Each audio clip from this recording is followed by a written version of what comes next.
कि 4 कदम चलकर ही थक जाता है और पहुंचना शीर्ष तक चाहता है। कि 4 कदम चलकर ही थक जाता है और पहुंचना शीर्ष तक चाहता है। पैरों को धूल में मलना होगा, तुझे पैरों को धूल में मलना होगा। अगर पानी है सफलता, अगर पानी है सफलता तो चलना होगा, अगर पानी है सफलता तो चलना होगा।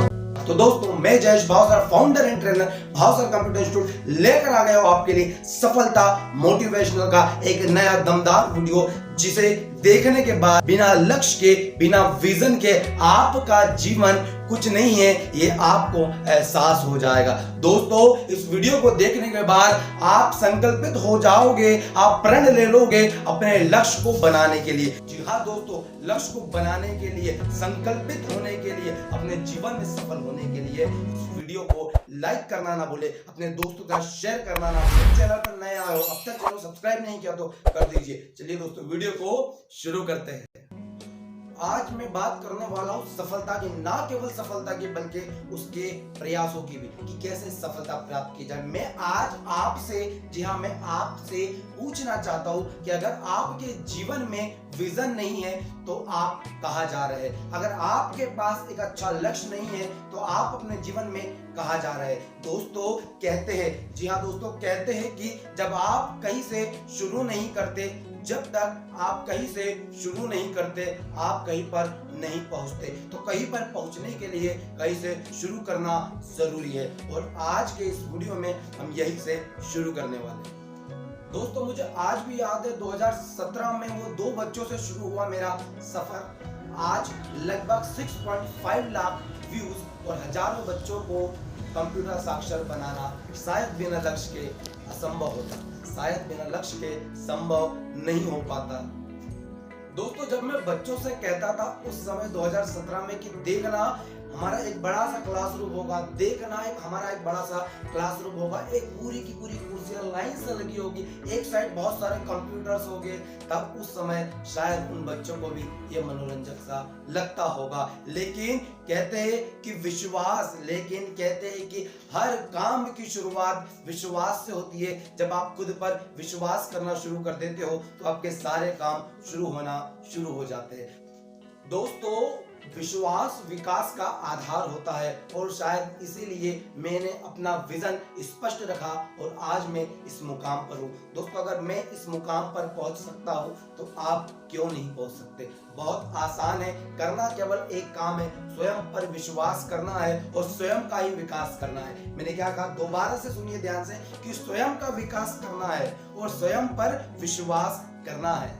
तो दोस्तों, किसी भी काम को करने के लिए आपके पास अपना गोल होना जरूरी है। तो सबसे पहले सारे काम छोड़ दीजिए, अभी कमेंट में अपना गोल लिखिए कि अगले 5 सालों में, जी हाँ दोस्तों, अगले 5 सालों में आपने अपने आप के लिए क्या सोचा है। कमेंट कीजिए अभी कि अगले 5 सालों में आपने अपने आप के लिए क्या सोचा है। तो दोस्तों, चलिए अब आपकी बात करते हैं। भारत में 70% ऐसे लोग हैं जो अपने काम से प्यार नहीं करते। मैंने क्या बोला, ध्यान से सुनिए। भारत में 70% से ज्यादा ऐसे लोग हैं जो अपने काम से प्यार नहीं करते। उन्हें वो काम पसंद है जो पड़ोसी कर रहा है, उन्हें वो कार पसंद है जो पड़ोसी के घर खड़ी है, उन्हें वो बाइक पसंद है जो पड़ोसी ने ले रखी है, उन्हें वो मोबाइल पसंद है जो पड़ोसी चला रहा है। मोबाइल, बाइक, कार, या तक कि घर के कलर की भी तुलना हम पड़ोसी से कर रहे हैं। शायद इसीलिए हम हमारा विजन बना नहीं पा रहे, शायद इसीलिए हम हमारे लक्ष्य को प्राप्त नहीं कर पा रहे। सारे स्टूडेंट जो आज मुझे देख रहे हैं, जरा ध्यान से सुनिए।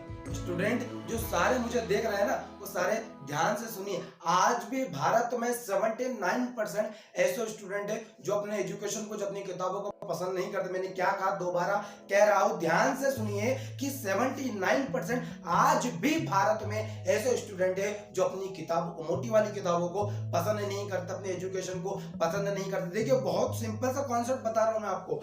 आप कोई नई क्लास में जब जाते हो, नई स्कूल में जाते हो, आपसे कोई टीचर नहीं कहता, कोई इंस्टीट्यूट में जाते हो, कोई टीचर नहीं कहता बेटा आगे बैठो या पीछे वाली डेस्क पे बैठो। लेकिन एक स्टूडेंट स्वयं डिसाइड कर लेता है, खुद की दूसरों से तुलना करके। मैंने क्या कहा, ध्यान से सुनिए। खुद की दूसरों से तुलना करके ये डिसाइड कर लेता है कि मुझे आगे बैठना है या मुझे पीछे बैठना है, मुझे किधर बैठना है, आगे बैठना है या पीछे बैठना है। टीचर डिसाइड नहीं करता है कि आपको किस प्रकार के स्टूडेंट से फ्रेंडशिप करनी है, लेकिन एक स्टूडेंट स्वयं ये डिसाइड करता है कि मुझे ज्यादा जो अच्छा पढ़ता है उसके साथ बैठना है या मुझे किसके साथ बैठना है। जो व्यक्ति अपने आप की तुलना किसी और से करता है, कैसे करता है कि मुझे आएगा नहीं, मैं पीछे क्यों बैठता हूँ। एक बैक बेंचर, मैं आपसे पूछ रहा हूँ, आप ही को बता रहा हूँ कि एक बैक बेंचर जो पीछे बैठा होता है ना स्टूडेंट, वो क्या कोशिश करता है, वो क्या सोचता है, वो ये सोचता है कि गलती से किसी टीचर ने मुझे खड़ा नहीं कर देना चाहिए। अगर मुझसे पूछ लिया तो इसलिए कहा बैठो सबसे पीछे बैठते हैं, चलो सबसे पीछे बैठते हैं, किसी ने पूछ लेना नहीं चाहिए,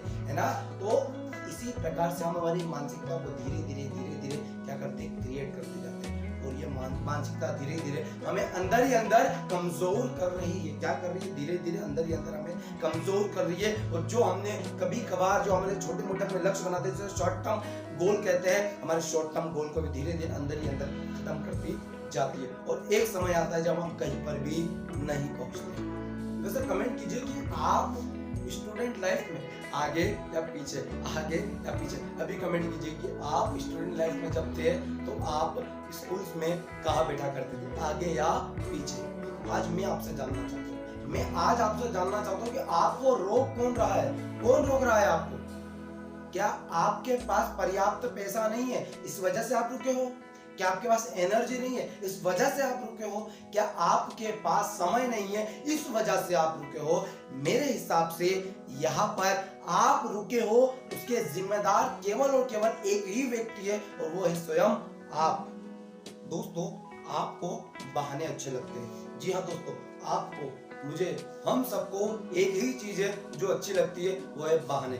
देखिए दोस्तों, इसी बहाने से मुझे एक रामायण का वाक्य याद आता है कि जब लक्ष्मण जी को बाण लग जाता है, संजीवनी बूटी की जरूरत पड़ती है, तो हनुमान जी को भेजा जाता है। जब हनुमान जी जाते हैं वो संजीवनी पर्वत के आसपास, जब देखते हैं बहुत सारी बूटियां होती, उन्हें पता नहीं होता कि संजीवनी बूटी इनमें से कौन सी, उन्हें नहीं पता होता कि कौन सी संजीवनी बूटी है। चाहते तो रिटर्न आ सकते थे, वो चाहते तो वापस रिटर्न आ सकते थे और प्रभु राम जी से कह सकते थे कि प्रभु आपने तो कोई सैंपल ही नहीं बताया, प्रभु आपने तो कोई सैंपल बताया ही नहीं, मुझे कैसे पता चलेगा कि संजीवनी बूटी कैसी दिखती है, इसीलिए मैं वापस आ गया। चाहते तो बहाना बना सकते थे हनुमान जी भी, लेकिन हनुमान जी ने उस समय, प्रभु हनुमान जी ने उस समय एक बहुत बड़ा संदेश दिया। संदेश क्या था? संदेश था कि जब संजीवनी का पता न पाया, जब संजीवनी का पता न पाया, पर्वत ही लेकर के आया। संजीवनी का पता न पाया, पर्वत ही लेकर के आया,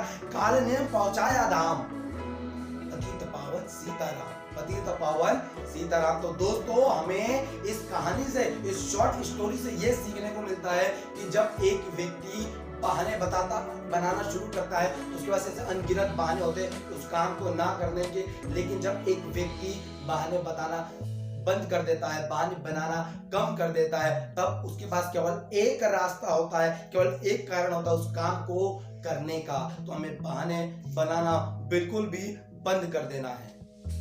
तो आज आप एक विश्वास के साथ, आज से, अभी से, इस दुनिया के लिए नहीं, मेरे लिए नहीं, इस दुनिया के लिए नहीं, मेरे लिए नहीं, केवल और केवल खुद के लिए एक संकल्प करेंगे, केवल और केवल खुद से एक संकल्प करेंगे, एक प्रण करेंगे कि चाहे ये दुनिया कितनी ही कोशिश कर ले मुझे डिमोटिवेट करने के लिए, मैं हारूंगा नहीं, मैं रुकूंगा नहीं, मैं हारूंगा नहीं, मैं रुकूंगा नहीं, और जब तक मैं अपने लक्ष्य को प्राप्त नहीं कर लेता मैं झुकूंगा नहीं, और जब तक मैं अपने लक्ष्य को प्राप्त नहीं कर लेता मैं झुकूंगा नहीं। जिस तरह एक नदी अपने लक्ष्य के प्रति आगे की ओर बहती रहती है, जिस प्रकार एक नदी अपने लक्ष्य की ओर आगे की ओर बढ़ती रहती है, उसी प्रकार मैं भी अपने लक्ष्य के प्रति आगे की ओर समर्पित रहूंगा और अपने लक्ष्य को प्राप्त करूंगा। और इसी के साथ इस वीडियो को यही खत्म करते हुए बहुत जल्दी एक और नया वीडियो मोटिवेशन के साथ, पॉजिटिव एनर्जी के साथ आपके लिए लेकर आने वाला हूं। तो दोस्तों, तब तक के लिए इस चैनल को अब तक अगर आपने अपने दोस्तों के साथ शेयर नहीं किया तो कर दीजिए, वीडियो को लाइक करके शेयर करना और कमेंट करना ना भूलिए। वीडियो में अंत तक बने रहने के लिए आप सभी का कोटि कोटि धन्यवाद।